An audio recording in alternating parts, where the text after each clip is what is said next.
Hay una pregunta que llevas toda la vida sin hacerte. No porque no sea importante, sino porque nadie te ha dado los instrumentos para formularla correctamente. Y esa pregunta es esta. ¿Qué pasó exactamente debajo del monte del Templo de Jerusalén entre los años 1119 y 1127? 9 caballeros. Solo 9 hombres. Eso es lo que la historia oficial te dice que había.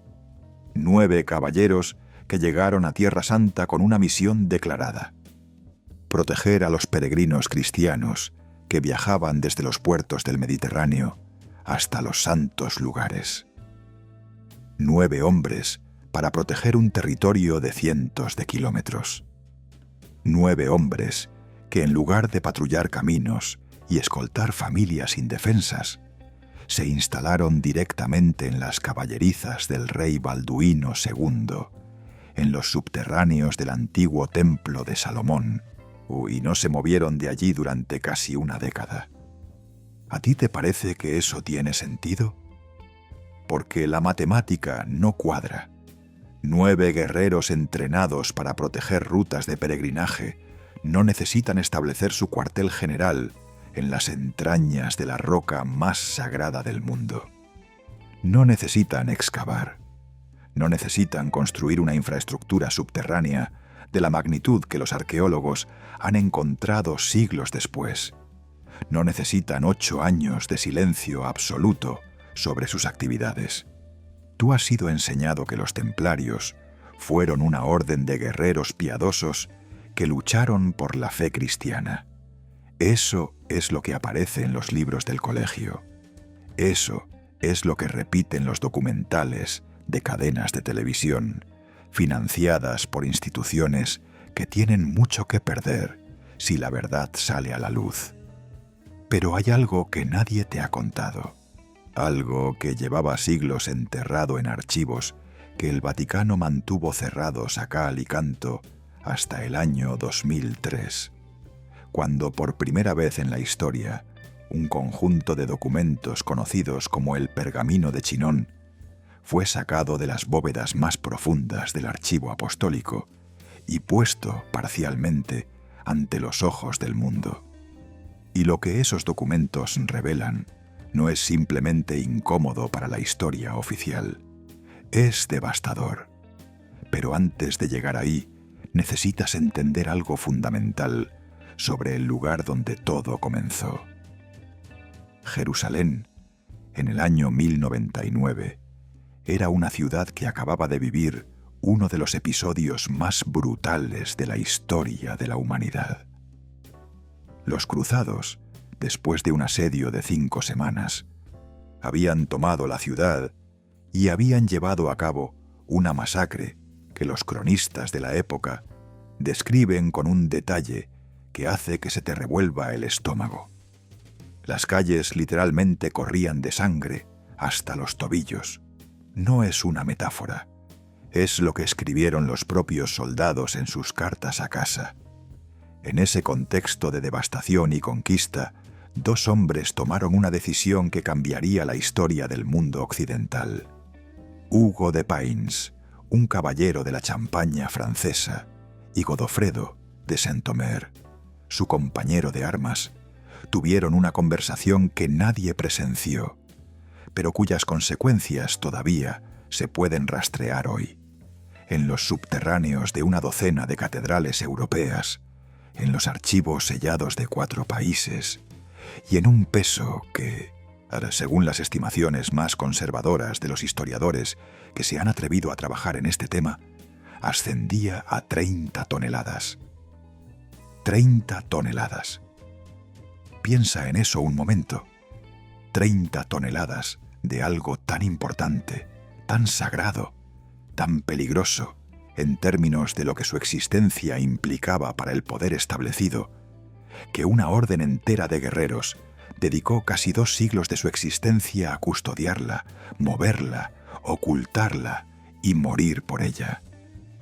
¿Qué puede pesar 30 toneladas y ser al mismo tiempo tan poderoso que justifique la creación de la organización militar más sofisticada de la Edad Media? Esa es la pregunta que te voy a responder esta noche. Y te aviso desde ya que cuando llegues al final de lo que te voy a contar, ya no vas a poder mirar la historia de Europa con los mismos ojos. Empecemos por el principio, el verdadero principio. El monte del templo, en hebreo Har Habayit, es uno de los lugares más cargados de historia del planeta. Sobre él, o más exactamente sobre la roca que corona su interior, el rey Salomón construyó en el siglo X antes de Cristo el templo más glorioso que el mundo antiguo había visto jamás. No era un edificio ordinario, era la casa de Dios, el lugar donde residía la presencia divina, lo que los textos hebreos llaman la Shejina, la manifestación física del poder de Yahvé sobre la tierra. Y en el interior del Sancta Sanctorum, la cámara más sagrada a la que solo el sumo sacerdote podía acceder una vez al año, descansaba el objeto más poderoso que la tradición bíblica conoce: el Arca de la Alianza. Pero el arca no es el único elemento de esta historia. Lejos de ello, el templo de Salomón era también el repositorio de la riqueza más extraordinaria que el mundo antiguo había acumulado. El libro Primero de los Reyes lo describe con una precisión que deja sin respiración. Habla de 20 toneladas de oro solo para el revestimiento interior del Sancta Sanctorum. Habla de columnas de bronce de 9 metros de altura. Habla de objetos rituales de un valor incalculable. Habla de una tradición de conocimiento que se transmitía de generación en generación de sacerdotes, una sabiduría que el mundo exterior nunca debía conocer. Cuando Nabucodonosor saqueó Jerusalén en el año 587 a.C., llevó a Babilonia una cantidad de tesoros que las crónicas de la época describen como suficiente para cargar centenares de carros durante días. Pero hay algo curioso. Entre todo lo que los escribas babilónicos catalogaron con una meticulosidad notable, hay un objeto que brilla por su ausencia. El Arca de la Alianza nunca aparece en los inventarios de Nabucodonosor. Desapareció antes de que los babilónicos llegaran, y nadie, en toda la historia documentada de la humanidad, ha podido demostrar con certeza absoluta dónde fue. O casi nadie. Porque cuando Herodes el Grande reconstruyó el templo en el siglo I antes de Cristo, lo hizo con una ambición arquitectónica que iba mucho más allá de la devoción religiosa. Herodes amplió la plataforma del monte mediante un sistema de arcos y bóvedas subterráneas que los arqueólogos modernos han explorado solo parcialmente, porque la mayor parte de esas cámaras siguen siendo inaccesibles hoy. Bajo el monte del templo existe un laberinto de túneles y cámaras cuya extensión total se estima en más de 90 kilómetros lineales. Y la gran mayoría de esas galerías no han sido exploradas por ningún equipo científico en la historia moderna. ¿Por qué? Porque la autoridad de las antigüedades de Israel, junto con las autoridades religiosas islámicas que administran la explanada de las mezquitas, han bloqueado sistemáticamente cualquier intento de excavación sistemática bajo el monte. Las razones declaradas son religiosas y políticas. Las razones reales son algo sobre lo que los pocos arqueólogos que han tenido acceso parcial a esas cámaras han preferido no pronunciarse públicamente, con una excepción notable. En 1867, un joven teniente del ejército británico llamado Charles Warren recibió una misión aparentemente sencilla: cartografiar los sistemas de acueductos y cámaras subterráneas del Jerusalén antiguo para la Palestine Exploration Fund, una organización académica respetable con sede en Londres.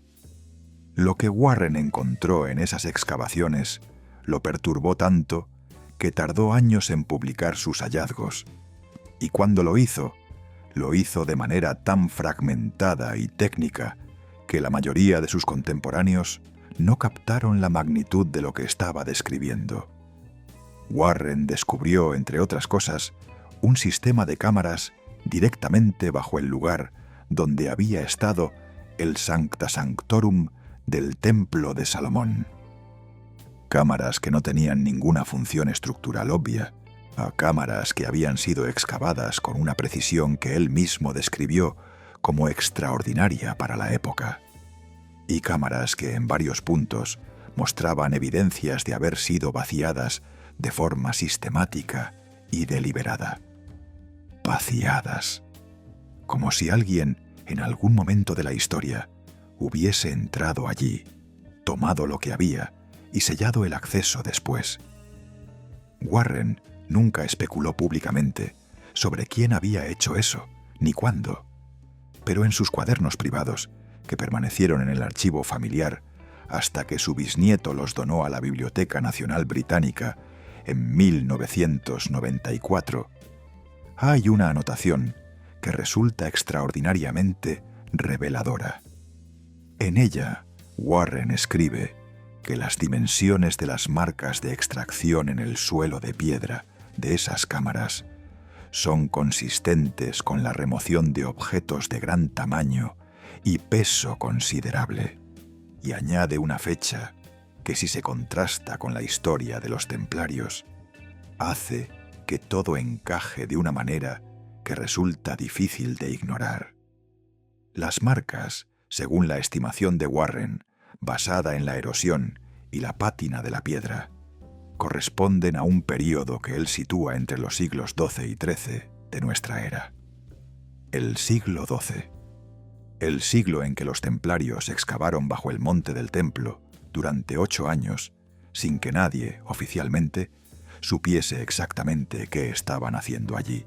Ahora bien, puede ser una coincidencia. La historia está llena de coincidencias que resultan ser exactamente eso, simples coincidencias. Pero hay un problema. Cuando empiezas a acumular coincidencias de este tamaño, en este número, con esta consistencia cronológica y geográfica, el concepto de coincidencia empieza a volverse estadísticamente imposible. Y aquí es donde la historia oficial empieza a tambalearse. Porque no es solo Warren, no es solo una anotación en un cuaderno privado del siglo XIX.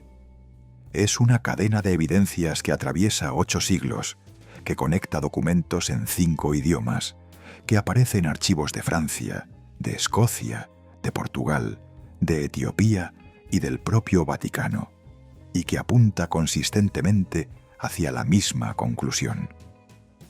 Los templarios encontraron algo bajo el monte del templo, algo de un peso y una importancia que transformó completamente la naturaleza de la orden, algo que los convirtió, en el espacio de una sola generación, de 9 caballeros sin recursos, a la organización más poderosa y más rica de Europa. Algo que guardaron durante casi 2 siglos, con un celo tan absoluto que eligieron la muerte, la tortura y la hoguera antes que revelar dónde estaba. Y algo que, según las estimaciones más rigurosas de los investigadores que han dedicado sus carreras a rastrear su rastro, tenía un peso aproximado de 30 toneladas. 30 toneladas que partieron de Jerusalén. 30 toneladas que cruzaron el Mediterráneo.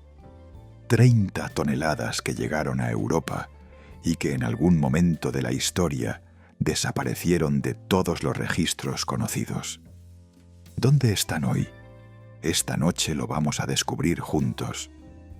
Pero para entender la respuesta, primero necesitas entender la pregunta completa. Y la pregunta completa empieza no con los templarios, sino con lo que encontraron, con lo que había estado esperando bajo aquellas piedras durante más de 1000 años, con un secreto tan grande que el mundo civilizado construyó literalmente encima de él sus instituciones más poderosas, confiando en que el peso de los siglos lo mantendría enterrado para siempre.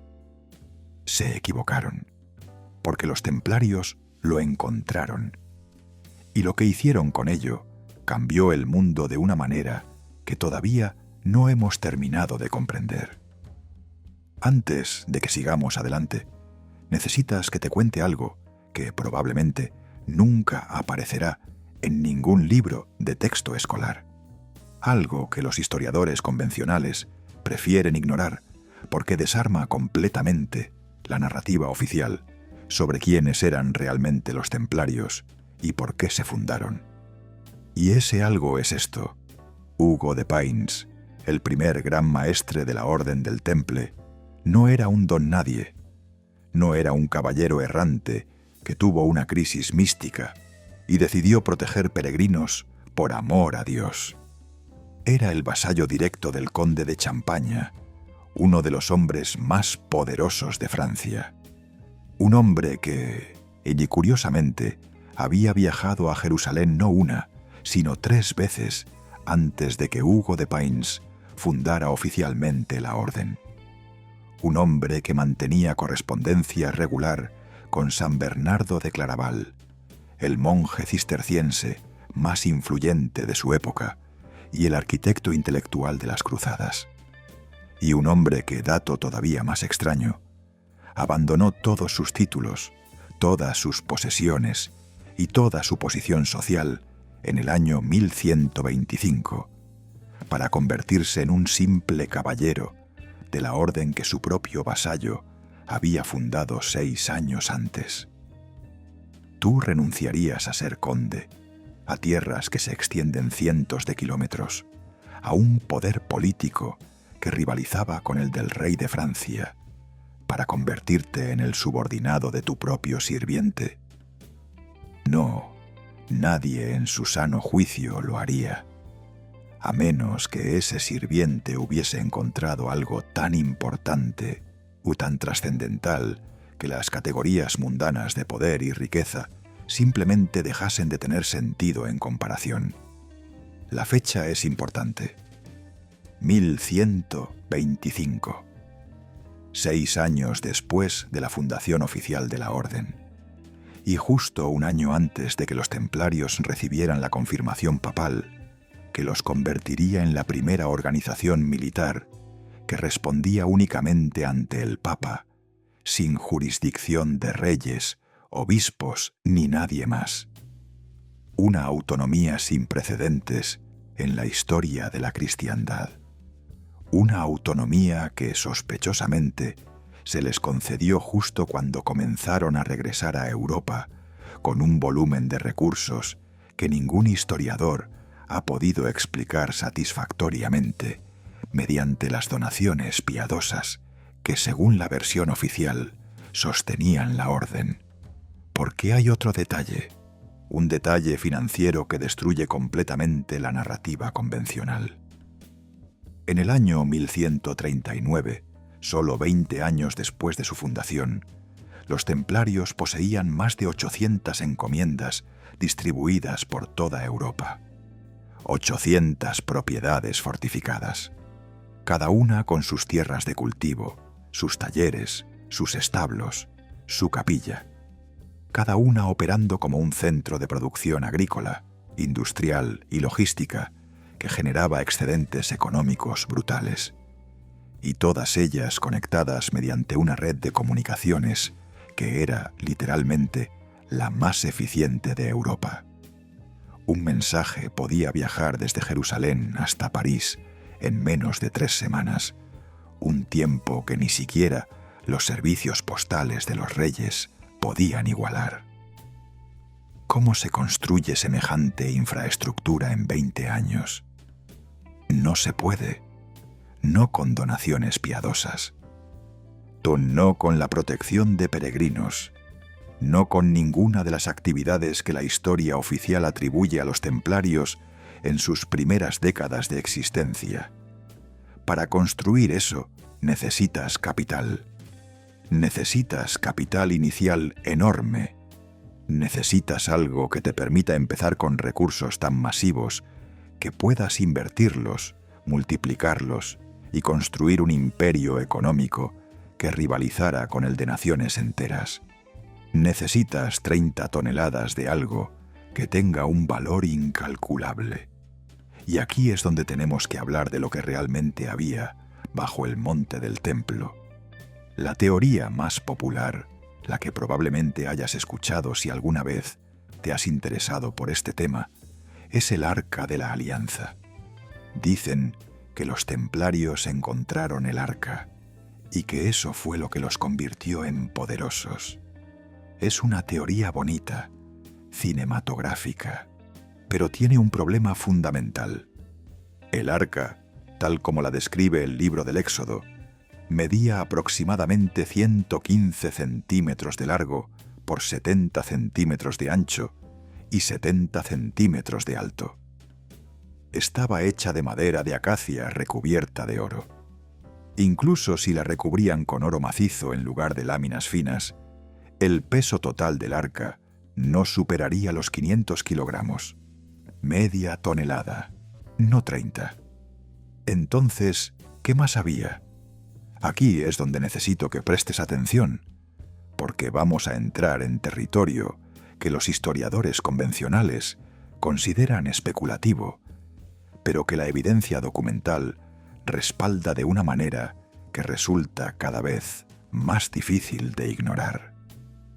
El Talmud de Babilonia, uno de los textos más sagrados del judaísmo rabínico, y contiene una serie de referencias crípticas a lo que los sacerdotes del templo ocultaron antes de la destrucción de Jerusalén por parte de los romanos en el año 70 de nuestra era. Hay un pasaje particularmente revelador en el Tratado de Shekalim que habla de los tesoros del templo y de cómo fueron dispersados en múltiples escondites. Habla de vasos sagrados, habla de ornamentos, habla de las vestiduras del sumo sacerdote. Pero también habla de algo más, habla de los archivos del templo. Y esos archivos no eran simples registros administrativos, eran la genealogía completa de las familias sacerdotales, la documentación de siglos de tradición oral que había sido puesta por escrito, los textos esotéricos que los sacerdotes transmitían de generación en generación y que contenían conocimientos que el judaísmo oficial consideraba demasiado peligrosos para ponerlos al alcance del pueblo común.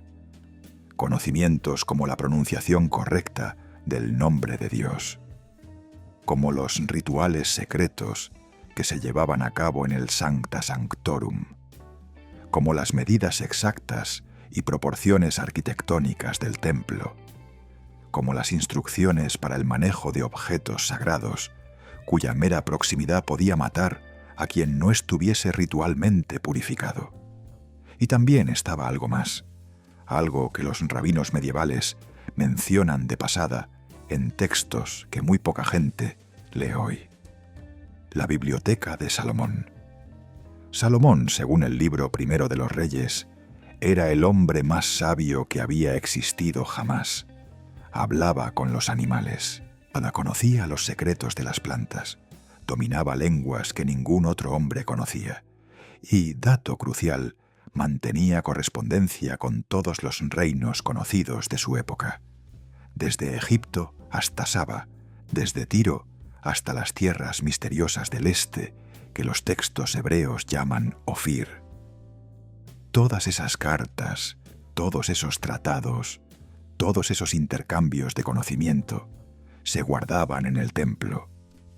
Y cuando el templo fue destruido por los babilonios, la tradición rabínica sostiene que los sacerdotes más fieles escondieron esos textos en cámaras secretas bajo el monte, cámaras que habían sido construidas precisamente para ese propósito desde los tiempos de Salomón.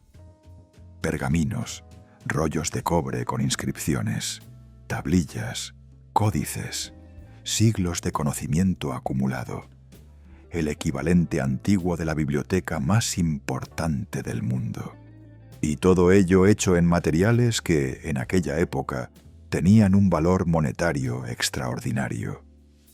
El cobre solo de los rollos que los esenios escondieron en Qumrán y que fueron descubiertos en 1952, se estima que pesa más de 60 kilogramos. Y eso es solo lo que un grupo marginal de sacerdotes consideró lo suficientemente importante como para preservar. Imagina lo que los sacerdotes principales del templo, con recursos infinitamente mayores, habrían podido esconder. Ahora multiplica eso por siglos de acumulación. 30 toneladas empieza a tener sentido, ¿verdad? Pero hay algo más. Algo que la mayoría de la gente no sabe porque no aparece en las versiones populares de la Biblia que circulan hoy. Cuando los rollos del Mar Muerto fueron descubiertos, entre ellos había un texto que provocó un escándalo académico extraordinario. Se llama el rollo de cobre y es diferente de todos los demás rollos encontrados en Qumrán por una razón muy simple.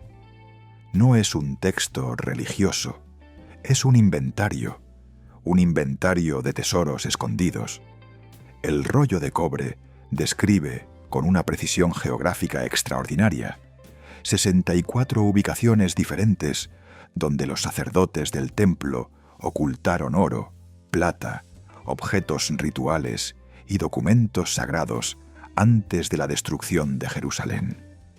Y las cantidades que menciona son tan enormes que durante décadas los académicos asumieron que el rollo era una especie de fantasía, una lista de deseos piadosos sin base real. Hasta que un equipo de arqueólogos israelíes, trabajando en secreto en los años 80, excavó en una de las ubicaciones mencionadas en el rollo y encontró exactamente lo que el rollo describía. Una cámara sellada, con ánforas de plata, con monedas del período del Segundo Templo, con objetos rituales que correspondían milímetro a milímetro con las descripciones del texto. Pero aquí está el problema. Ese equipo excavó en una sola de las 64 ubicaciones, una. Y lo que encontraron fue suficiente para llenar 2 camiones. ¿Qué habría en las otras 63? Nadie lo sabe, porque después de ese primer descubrimiento, las autoridades religiosas israelíes prohibieron cualquier excavación adicional. Oficialmente, por respeto a la santidad de los lugares. Extraoficialmente, porque lo que encontraron en esa primera cámara incluía documentos que, según las personas que tuvieron acceso a ellos antes de que fueran sellados nuevamente, contenían información que contradecía aspectos fundamentales de la narrativa religiosa oficial del judaísmo. ¿Qué clase de información? Eso nunca se ha hecho público. Pero hay un detalle revelador. 3 de los arqueólogos que participaron en aquella excavación abandonaron el judaísmo ortodoxo en los años siguientes. Uno de ellos, un hombre llamado Bendil Jones, dedicó el resto de su vida a excavar en el desierto de Judea buscando el Arca de la Alianza, convencido de que la había visto mencionada en los documentos de aquella cámara. Murió en 2010 sin haberla encontrado. Pero en sus últimas entrevistas dio a entender que había encontrado algo más, algo que, según sus propias palabras, demostraba que la historia que nos han contado sobre el Templo de Salomón es solo una fracción de la verdad. Y aquí está la conexión. Si el rollo de cobre es auténtico y la evidencia arqueológica sugiere que lo es, entonces las 64 ubicaciones que menciona solo representan lo que los esenios, un grupo marginal, supieron esconder. ¿Qué habría escondido el sacerdocio principal del templo, con acceso directo a las cámaras bajo el monte, con recursos infinitamente mayores, con siglos de planificación? Y más importante aún, ¿dónde lo escondieron? Porque el rollo de cobre menciona ubicaciones en el desierto, en cuevas, en acueductos. Pero hay una ubicación que no menciona. Una que habría sido la más obvia, la más segura, la más inaccesible para los conquistadores romanos: las cámaras bajo el propio monte del templo. Porque esas cámaras tenían una ventaja que ningún escondite en el desierto podía ofrecer. Estaban bajo un lugar tan sagrado, tan cargado de poder simbólico, que ningún conquistador se atrevería jamás a destruirlo completamente. Los babilonios conquistaron Jerusalén y demolieron el templo, pero dejaron el monte intacto. Los romanos hicieron lo mismo. Los musulmanes construyeron encima, pero nunca excavaron sistemáticamente debajo. Porque excavar bajo el lugar más sagrado del mundo es una profanación que ningún poder, por brutal que sea, quiere tener en su conciencia histórica. Excepto 9 caballeros cristianos en el siglo XII. 9 hombres que llegaron con una excusa piadosa, con una misión declarada de proteger peregrinos, pero que en realidad tenían un objetivo completamente diferente. Un objetivo que alguien, en algún momento antes de que llegaran, les había revelado. Alguien que sabía lo que había bajo aquellas piedras. Alguien que tenía acceso a información que se suponía perdida para siempre. ¿Quién? Aquí es donde las piezas del rompecabezas empiezan a encajar de una manera que resulta perturbadora. San Bernardo de Claraval, el monje que redactó la regla oficial de los templarios, que defendió su existencia ante el Papa, que los convirtió en la orden más poderosa de la cristiandad, tenía un maestro, un hombre llamado Esteban Harding. Y Esteban Harding había pasado años estudiando textos hebreos. Había aprendido hebreo en una época en que prácticamente ningún cristiano en Europa conocía ese idioma. Había mantenido correspondencia con rabinos. Había tenido acceso a manuscritos que la mayoría de los cristianos ni siquiera sabía que existían. Y había algo más, algo que los historiadores convencionales prefieren no mencionar porque abre una puerta que nadie quiere abrir. Esteban Harding había estudiado con un rabino específico, un hombre llamado Rashi de Troyes.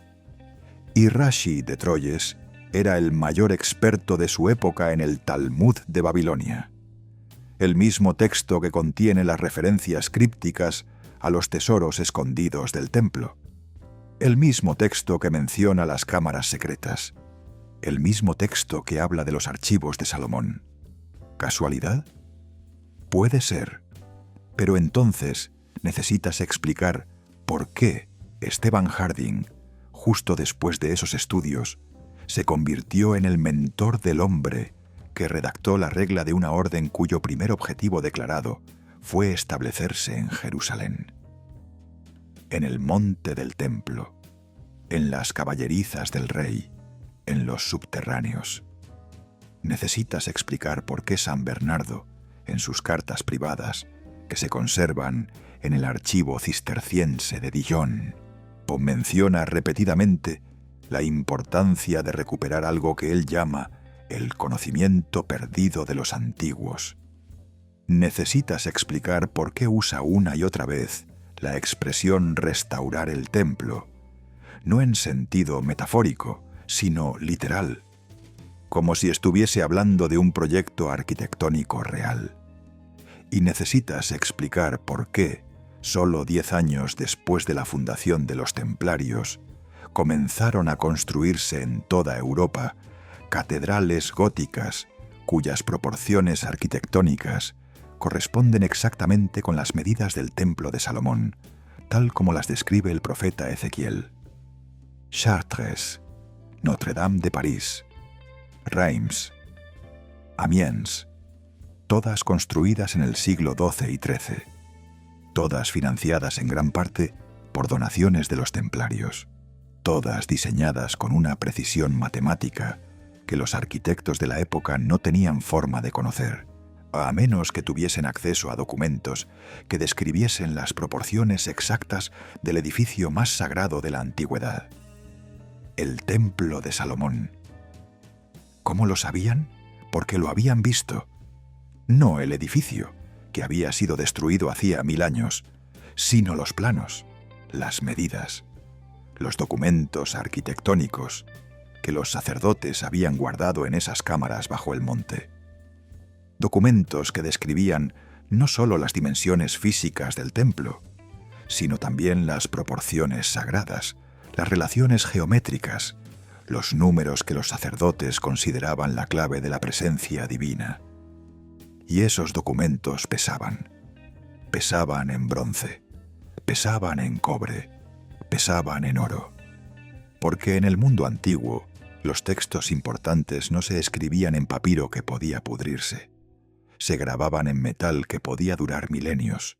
30 toneladas de metal grabado con el conocimiento más sagrado del mundo antiguo. Eso es lo que los templarios encontraron bajo el monte del templo. Y eso es lo que cambiaron el mundo. Ahora viene la parte difícil, la parte que requiere que olvides todo lo que crees saber sobre cómo se mueven 30 toneladas de material secreto desde Jerusalén hasta Europa en el siglo XII. Porque la logística de esta operación es tan extraordinaria, tan imposiblemente compleja, que su mera existencia demuestra que los templarios no eran simplemente una orden de monjes guerreros. Eran la organización de inteligencia y logística más sofisticada de su época, posiblemente de cualquier época anterior. Piénsalo un momento. Estás en Jerusalén en el año 1127. Has pasado 8 años excavando en secreto bajo el lugar más vigilado de Tierra Santa. Has encontrado cámaras que nadie ha abierto en más de 1000 años. Y en esas cámaras hay tesoros, documentos, objetos rituales, conocimiento grabado en metales preciosos, que si se hicieran públicos, destruirían la legitimidad religiosa de media Europa. Tienes que mover todo eso fuera de Jerusalén, meterlo en barcos, cruzar el Mediterráneo y distribuirlo por una red de encomiendas que todavía ni siquiera existen completamente. ¿Cómo lo haces sin que nadie se dé cuenta? La respuesta es tan brillante como aterradora. Lo haces a plena luz del día. Lo haces de forma que todo el mundo vea lo que estás transportando, pero nadie entienda realmente qué es. Porque los templarios no intentaron ocultar que estaban moviendo grandes cantidades de material desde Tierra Santa a Europa. Todo lo contrario, lo declararon abiertamente. Dijeron que estaban transportando provisiones, equipo militar, piedras para construcción, materiales para las encomiendas que estaban estableciendo por todo el continente. Y como tenían la bendición papal, como eran intocables por ley eclesiástica, nadie podía inspeccionar sus barcos, nadie podía abrir sus cofres, nadie podía preguntarles qué había exactamente en esas toneladas de materiales que cruzaban el mar en galeras que navegaban bajo el estandarte blanco y negro del temple. Y aquí está el detalle que hace que todo esto sea todavía más extraordinario. Las galeras templarias eran diferentes de cualquier otro barco de su época. Eran más grandes, más rápidas, y tenían un diseño de bodega que los expertos navales modernos han estudiado y que presenta características que no aparecen en ningún otro barco mediterráneo del siglo XII, o bodegas reforzadas. Bodegas diseñadas para transportar cargas extraordinariamente pesadas sin que el peso desequilibrase el barco. Bodegas con sistemas de compartimentación que permitían distribuir la carga de manera que incluso si el barco era capturado, lo que estaba en un compartimento no revelaba necesariamente lo que había en los otros. ¿Por qué construir barcos así para transportar provisiones ordinarias? No lo harías, a menos que estuvieses transportando algo tan valioso, tan pesado y tan secreto, que necesitases un nivel de seguridad que ningún otro barco de la época podía ofrecer. Y había algo más. Los templarios nunca transportaban su carga más valiosa en un solo barco. La dividían, la distribuían en múltiples galeras que zarpaban en fechas diferentes, que tomaban rutas diferentes, que hacían escala en puertos diferentes. De manera que si una galera era capturada o se hundía, las otras seguían adelante. Era un sistema de redundancia que no se volvería a ver en Europa hasta el desarrollo de las flotas mercantes holandesas en el siglo XVII. Pero en el siglo XII solo los templarios lo hacían. ¿Por qué? Porque habían aprendido ese sistema de otra civilización, una civilización que llevaba siglos transportando materiales valiosos a través de rutas peligrosas, una civilización que había desarrollado métodos de ocultación y protección que Europa tardaría siglos en igualar. Los fenicios. Y aquí está la conexión que los historiadores convencionales prefieren ignorar. El puerto principal, desde el que los templarios embarcaban sus galeras en Tierra Santa, no era un puerto cristiano. Era Tiro, a un puerto que había sido fenicio durante 1000 años antes de ser conquistado por los cruzados. Un puerto donde seguían viviendo familias que conservaban tradiciones marítimas que se remontaban a la época de Salomón. Porque hay algo que los textos bíblicos dejan muy claro. Cuando Salomón construyó el templo, contrató artesanos fenicios. El rey Hiram de Tiro le envió carpinteros, orfebres, marineros. Y esos marineros no solo transportaban cedros del Líbano, transportaban oro desde Ofir, transportaban piedras preciosas desde lugares que los textos hebreos mencionan pero que nadie ha podido identificar con certeza. Esos marineros conocían rutas que nadie más conocía. Conocían métodos de navegación que nadie más dominaba. Y conocían también métodos para transportar carga valiosa de manera que llegase intacta a su destino. Métodos que transmitieron de generación en generación durante 1000 años y que los templarios aprendieron en Tiro. Porque los templarios no eran simplemente guerreros, eran estudiantes obsesivos de cualquier conocimiento que les diera ventaja. Y pasaron 8 años en Jerusalén, no solo excavando, sino aprendiendo de los rabinos que todavía conservaban tradiciones del templo, aprendiendo de los artesanos musulmanes que habían construido la cúpula de la roca con técnicas que Europa había olvidado, aprendiendo de los marinos fenicios que todavía surcaban el Mediterráneo con la misma habilidad que sus antepasados habían tenido en tiempos de Salomón. Y toda esa información, todo ese conocimiento, lo integraron en una organización que funcionaba como ninguna otra en Europa. Ahora bien, 30 toneladas salen de Jerusalén en algún momento entre 1127 y 1129. Las fechas exactas no están documentadas, pero sabemos que en 1129 Hugo de Payns regresó a Europa.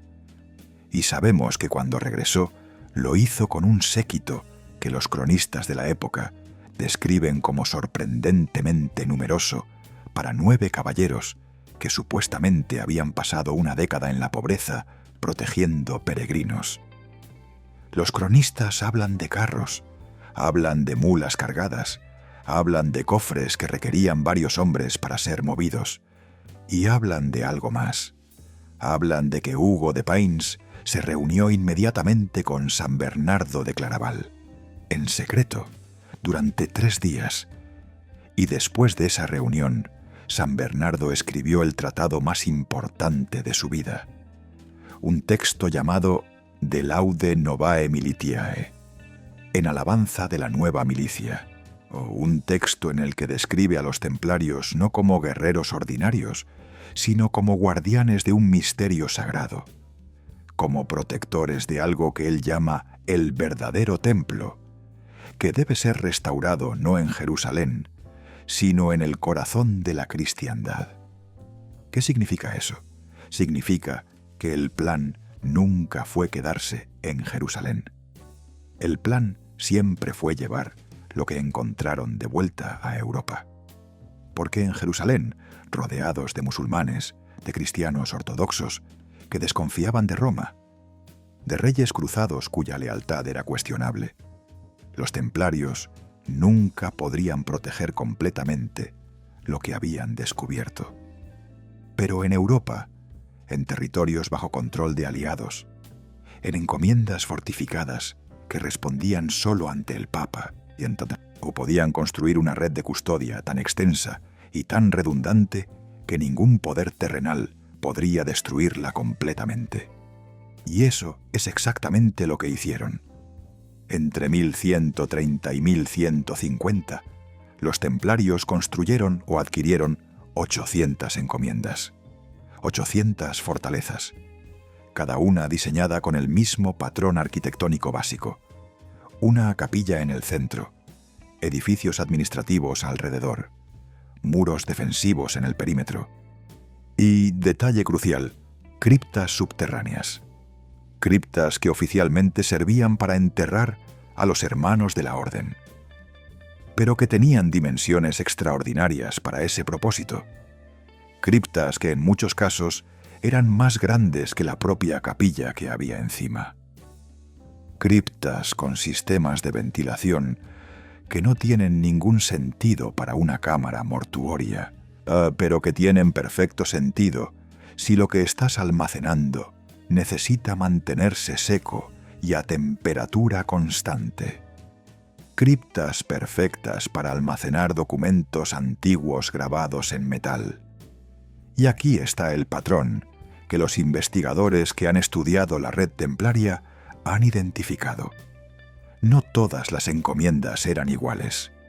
Había encomiendas agrícolas dedicadas a la producción, encomiendas militares dedicadas al entrenamiento y la defensa, y encomiendas que los documentos internos de la orden llaman casas del tesoro. Casas que no tenían función productiva obvia, que estaban fortificadas de manera desproporcionada para su tamaño, y que estaban conectadas entre sí mediante rutas específicas que los templarios protegían con un celo extraordinario. Había 9 de esas casas, 9 encomiendas principales distribuidas por Europa en un patrón geográfico que cuando lo trazas en un mapa forma una geometría muy específica. Una geometría que los expertos en arquitectura sagrada han identificado como correspondiente a las proporciones del templo de Salomón. Como si los templarios hubiesen recreado el templo, no como un edificio, sino como una red, como un templo distribuido, con cada encomienda representando una parte específica del edificio original, y con las criptas de esas encomiendas albergando las partes correspondientes del tesoro que habían traído de Jerusalén. ¿Dónde estaban esas 9 encomiendas? Una en Francia, en la Champaña, la tierra natal de Hugo de Payns. Una en Inglaterra, en Temple Church de Londres. Una en Escocia, en Roslin. Aunque la capilla que conocemos hoy se construyó siglos después en el mismo lugar. Una en Portugal, en Tomar. Una en España, en Ponferrada. Una en Italia, cerca de Lucca. Una en Alemania, en las cercanías de Colonia. Una en Suiza, en un lugar que los documentos llaman la Casa del Lago. Y una en un lugar que ningún documento oficial menciona, pero que las cartas internas de la orden aquellas que sobrevivieron a la destrucción de los archivos templarios en 1307, mencionan repetidamente. Un lugar al que llaman simplemente el refugio final. Y nadie sabe dónde está. Bueno, casi nadie, porque hay pistas dispersas en documentos que han sobrevivido en los lugares más extraños. En archivos de monasterios que fueron disueltos durante la Reforma. En cartas privadas de nobles que tuvieron contacto con los templarios. En confesiones arrancadas bajo tortura durante el proceso que destruyó la orden. Y todas esas pistas apuntan hacia el mismo lugar. Un lugar donde el poder del Papa no llegaba completamente. Un lugar donde los reyes cristianos tenían motivos para proteger a los templarios, incluso después de que la orden fuese oficialmente disuelta. Un lugar con montañas lo suficientemente remotas como para esconder algo durante siglos. Un lugar con lagos lo suficientemente profundos como para hundir algo que nunca debía ser encontrado. Suiza, pero no la Suiza que conoces hoy. La Suiza del siglo XIV era un conjunto de cantones montañosos que acababan de librarse del control del Sacro Imperio Romano Germánico. Cantones que habían luchado por su independencia y que desconfiaban de cualquier autoridad externa. Sí, cantones donde los templarios habían tenido presencia desde hacía más de un siglo. Cantones que, curiosamente, desarrollaron en el siglo XIV un sistema bancario cuyas características son extraordinariamente similares a las que los templarios habían inventado 200 años antes.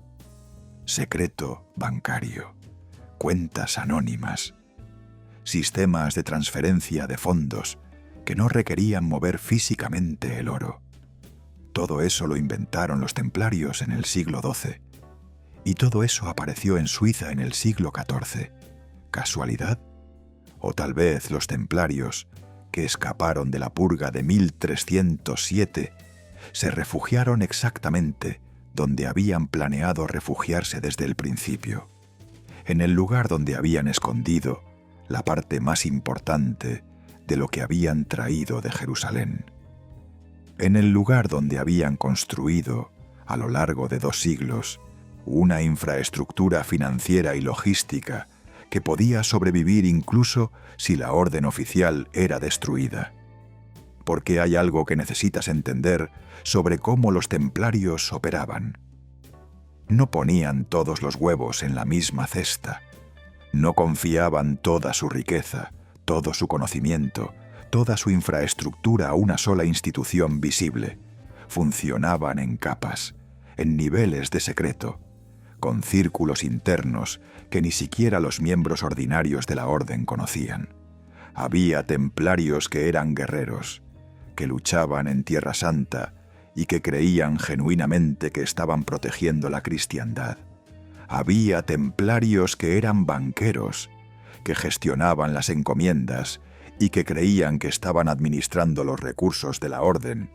Había templarios que eran constructores y que diseñaban las catedrales y que creían que estaban glorificando a Dios mediante la arquitectura.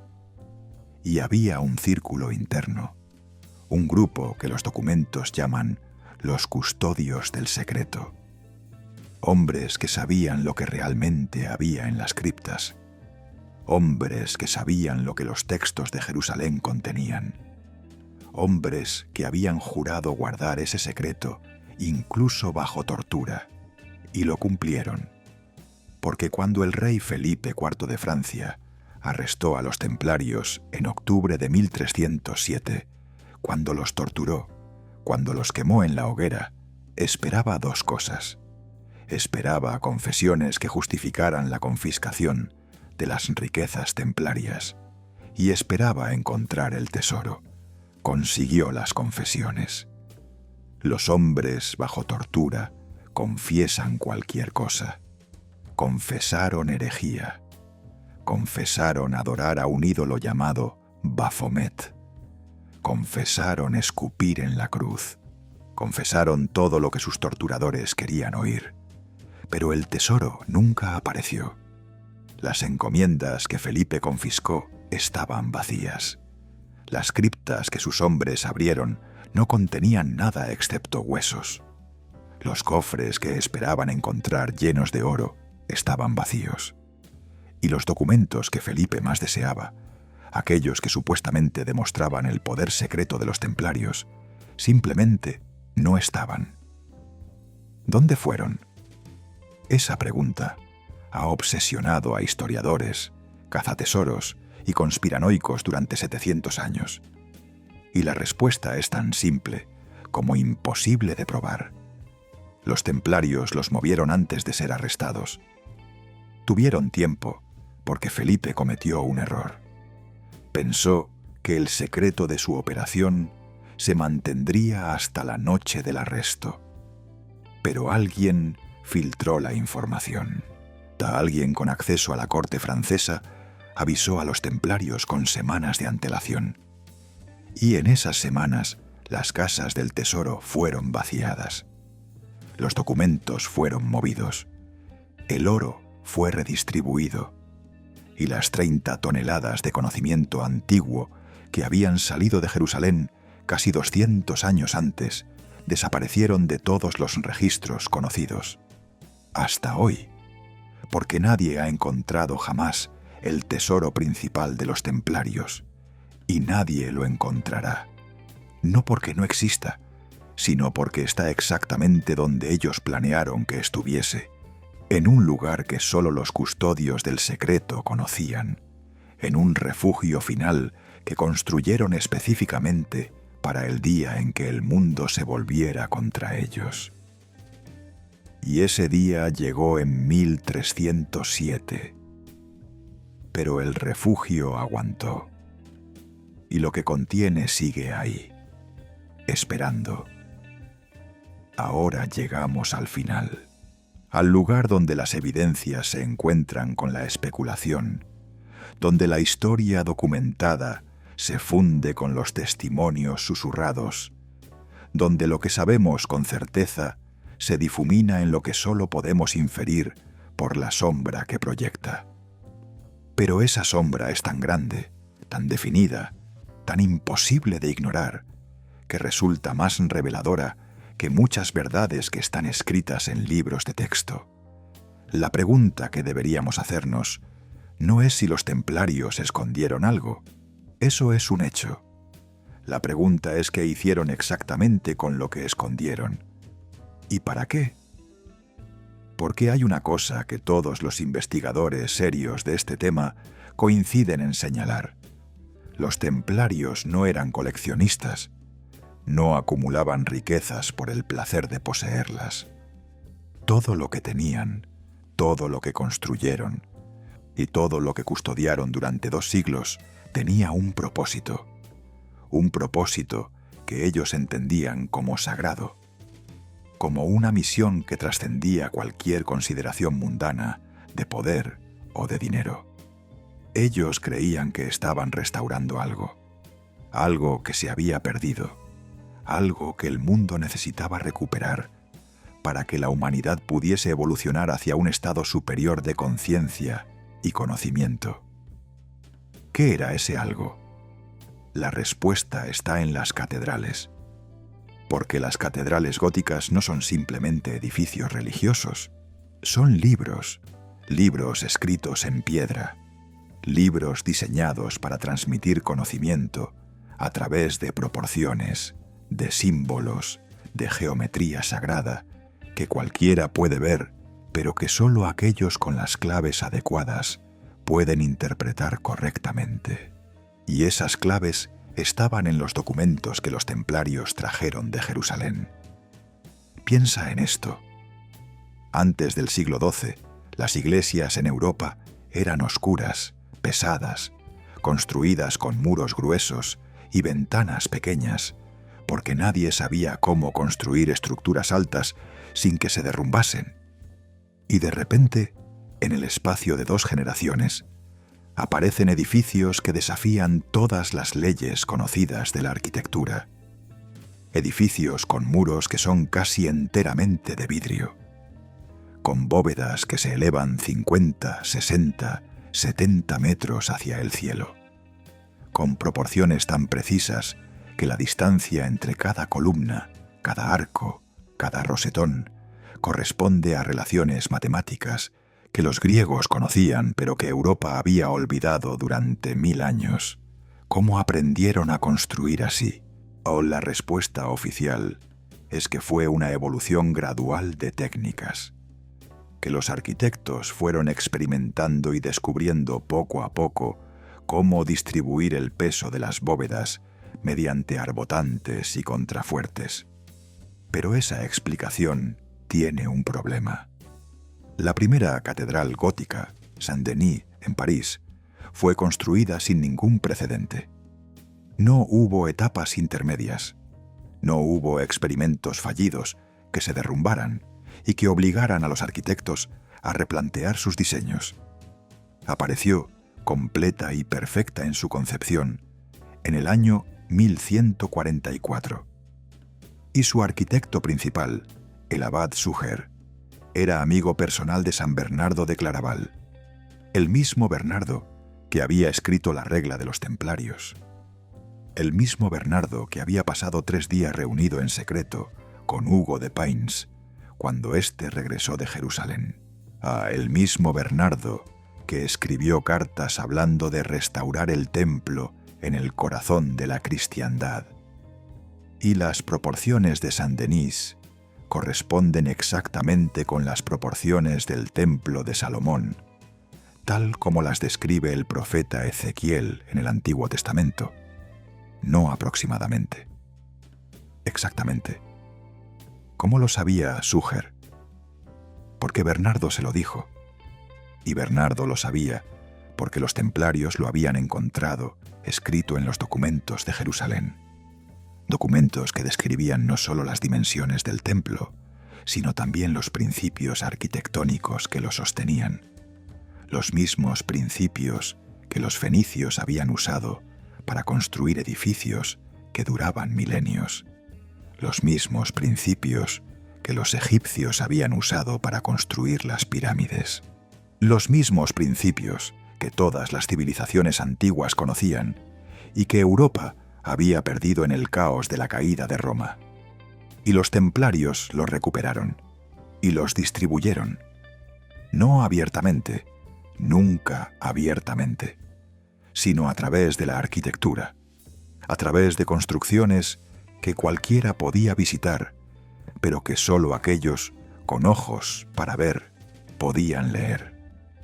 Porque las catedrales góticas están llenas de símbolos, símbolos que los sacerdotes católicos de la época interpretaban como simples decoraciones piadosas. El rosetón representaba la perfección de Dios. Las columnas representaban a los apóstoles.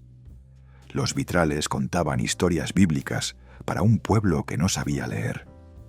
Pero había otro nivel de lectura, un nivel que solo los iniciados podían descifrar. Las proporciones entre las naves laterales y la nave central reproducían la relación entre el atrio del templo de Salomón y el Sancta Sanctorum. Los rosetones no eran simplemente círculos decorativos, eran diagramas geométricos que representaban las proporciones áureas que los antiguos consideraban la firma matemática de Dios en la creación. Los vitrales no solo contaban historias bíblicas, contenían números, números de pétalos en las flores, números de figuras en cada escena, números que, cuando los sumas de cierta manera, te dan secuencias que corresponden a textos específicos del Antiguo Testamento, textos que hablan del conocimiento perdido, textos que hablan de la sabiduría de Salomón, textos que hablan de un tiempo en que el cielo y la tierra estaban conectados mediante estructuras que servían como portales entre lo humano y lo divino. Eso es lo que los templarios creían que estaban restaurando. No un edificio, sino un conocimiento que permitía a la humanidad construir espacios donde lo sagrado pudiese manifestarse físicamente, donde las proporciones correctas, las geometrías correctas, los materiales correctos, creaban una resonancia que elevaba la conciencia de quien entraba en esos espacios. ¿Suena esotérico? Sí. ¿Suena imposible? También. Pero entonces necesitas explicar por qué las catedrales góticas tienen una acústica que ningún edificio moderno ha podido replicar. ¿Por qué un susurro en un extremo de la nave puede escucharse con perfecta claridad a 100 metros de distancia? ¿Por qué las frecuencias de resonancia de esas estructuras corresponden a frecuencias que estudios modernos de neuroacústica han identificado como capaces de inducir estados alterados de conciencia? Los templarios sabían cosas que nosotros hemos olvidado, cosas que la ciencia moderna está empezando a redescubrir, cosas sobre cómo el sonido, la luz y la geometría pueden afectar la percepción humana de maneras que trascienden lo puramente psicológico. Y todo ese conocimiento estaba grabado en los metales que sacaron de Jerusalén.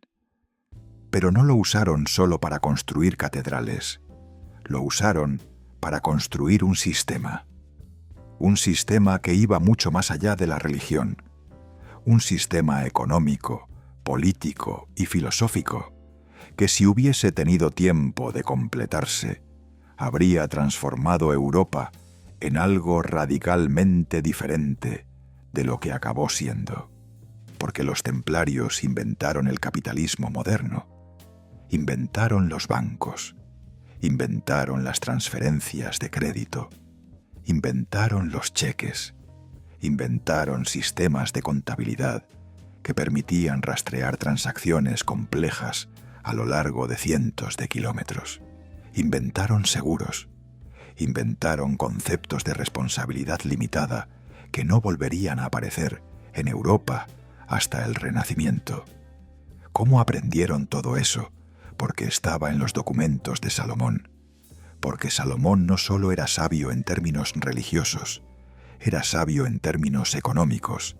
Gestionaba un imperio comercial que se extendía desde Egipto hasta Mesopotamia. Y los sistemas que usaba para gestionar ese imperio estaban documentados, estaban escritos, estaban guardados en los archivos del templo. Y los templarios los encontraron y los aplicaron. Y en el espacio de un siglo transformaron la economía europea de un sistema feudal primitivo basado en trueque y agricultura de subsistencia a un sistema monetario sofisticado basado en crédito, inversión y comercio a larga distancia. Crearon la infraestructura que permitiría el Renacimiento. Crearon los mecanismos financieros que permitirían la exploración del Nuevo Mundo.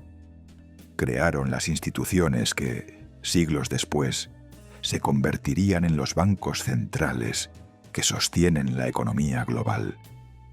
Pero fueron destruidos antes de que pudiesen completar su visión. Porque hay algo que los reyes europeos entendieron muy bien. Si los templarios tenían éxito completo, si lograban construir un sistema donde el poder económico estuviese completamente separado del poder político, o donde cualquiera pudiese comerciar libremente sin depender de la protección de un señor feudal, donde el conocimiento estuviese disponible para quien lo buscase, en lugar de monopolizado por la Iglesia, entonces el poder de los reyes se volvería obsoleto. Y eso no podían permitirlo. Por eso Felipe IV de Francia los destruyó, no porque fuesen herejes, sino porque eran una amenaza existencial para el orden feudal, porque representaban un futuro donde el poder no se heredaba por sangre, sino que se ganaba por mérito, por conocimiento, por capacidad de crear valor. Y ese futuro asustaba a los poderosos de la época, tanto como asusta a los poderosos de hoy. Pero la destrucción de la orden no destruyó el conocimiento. porque los templarios habían aprendido bien la lección de Jerusalén. Habían visto cómo el conocimiento sagrado había sido destruido una y otra vez por conquistadores que quemaban bibliotecas, que demolían templos, que borraban de la faz de la tierra cualquier rastro de las civilizaciones que conquistaban. Y habían decidido que eso no volvería a pasar. Entonces distribuyeron el conocimiento, lo grabaron en piedra en las catedrales, lo integraron en sistemas económicos que podían sobrevivir sin ellos, lo transmitieron a organizaciones sucesoras que adoptaron diferentes nombres, pero que mantenían los mismos principios: los masones, los rosacruces, las sociedades herméticas del Renacimiento, todas ellas herederas del conocimiento templario, todas ellas guardando fragmentos de lo que los templarios habían traído de Jerusalén. Pero el núcleo, las 30 toneladas originales, el conocimiento completo y sin filtrar, ese siguió escondido. Siguió esperando en el refugio final que los templarios habían preparado específicamente para el día en que el mundo estuviese listo para recibirlo. Y ese día todavía no ha llegado, porque hay algo que necesitas entender. El conocimiento que los templarios encontraron no era neutral, no era simplemente información técnica sobre cómo construir edificios o gestionar economías. Era conocimiento que cuestionaba los fundamentos mismos sobre los que se construyó la civilización occidental.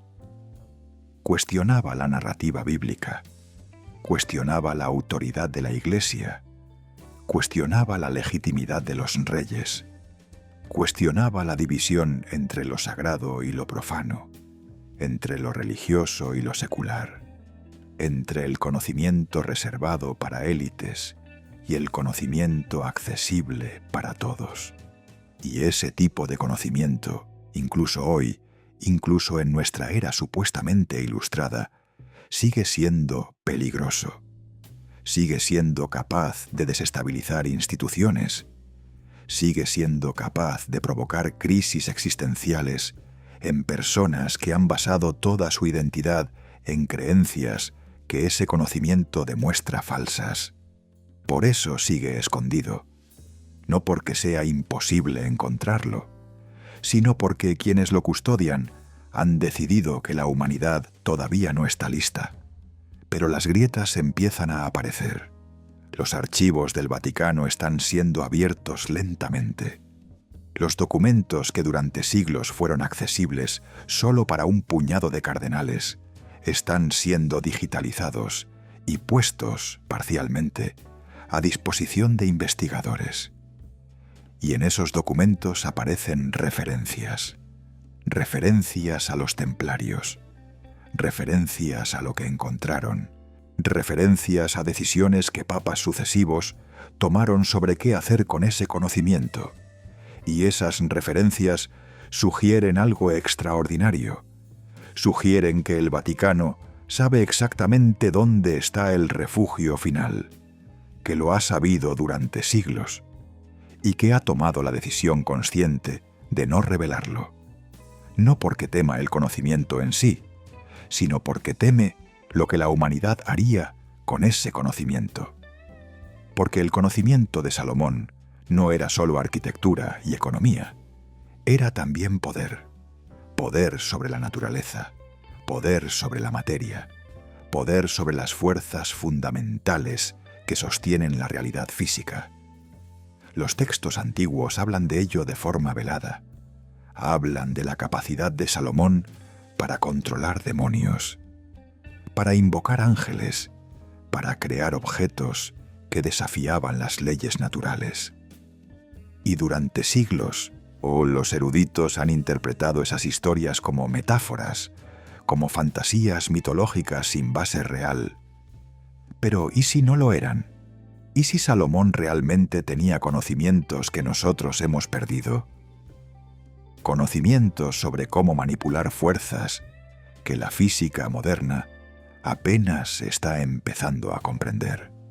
fuerzas cuánticas, fuerzas que operan a niveles de realidad que nuestros sentidos ordinarios no pueden percibir, pero que, bajo las condiciones correctas, pueden manifestarse de maneras que parecen milagrosas. Eso es lo que los templarios creían que habían encontrado, y eso es lo que custodiaron con tanto celo que prefirieron morir antes que revelarlo a quienes no estuviesen preparados para usarlo sabiamente.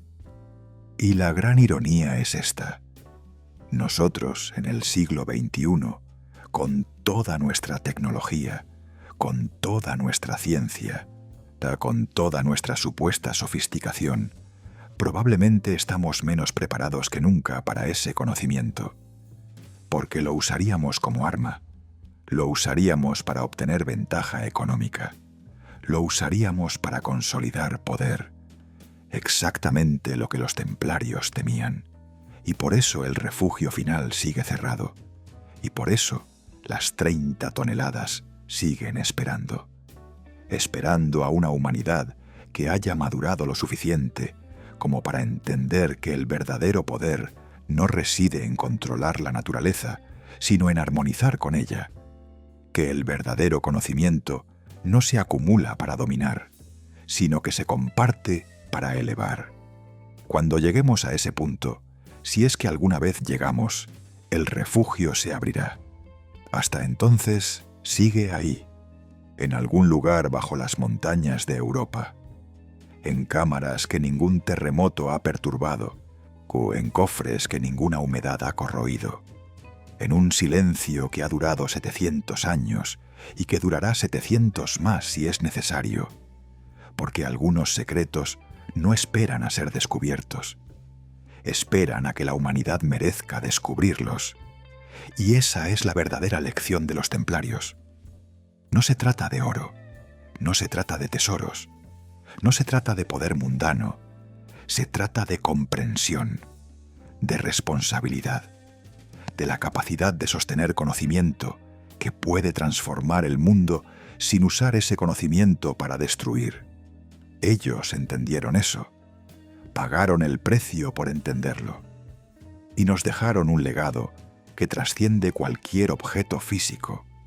Nos dejaron la certeza de que el conocimiento perdido puede ser recuperado, de que las civilizaciones antiguas sabían cosas que nosotros hemos olvidado, de que la sabiduría no es lineal, no progresa inevitablemente con el tiempo, sino que puede perderse y necesita ser custodiada por quienes comprenden su valor. Y nos dejaron una pregunta que resuena a través de los siglos y que cada generación debe responder por sí misma. ¿Estamos listos? Todavía no tenemos la respuesta, pero el hecho de que sigamos preguntando es, en sí mismo, motivo de esperanza, porque mientras haya quien busque, mientras haya quien investigue, mientras haya quien se niegue a aceptar las versiones oficiales y simplificadas de la historia, existe la posibilidad de que algún día, cuando el momento sea el correcto, el refugio final se abra y las 30 toneladas de conocimiento que salieron de Jerusalén hace casi 900 años vuelvan a ver la luz. Hasta ese día solo podemos hacer lo que los templarios hicieron: estudiar, cuestionar o buscar, y mantener viva la certeza de que la verdad, por muy enterrada que esté, siempre encuentra la manera de filtrarse a través de las grietas del olvido. Esa es su naturaleza, y ese es nuestro destino: encontrarla.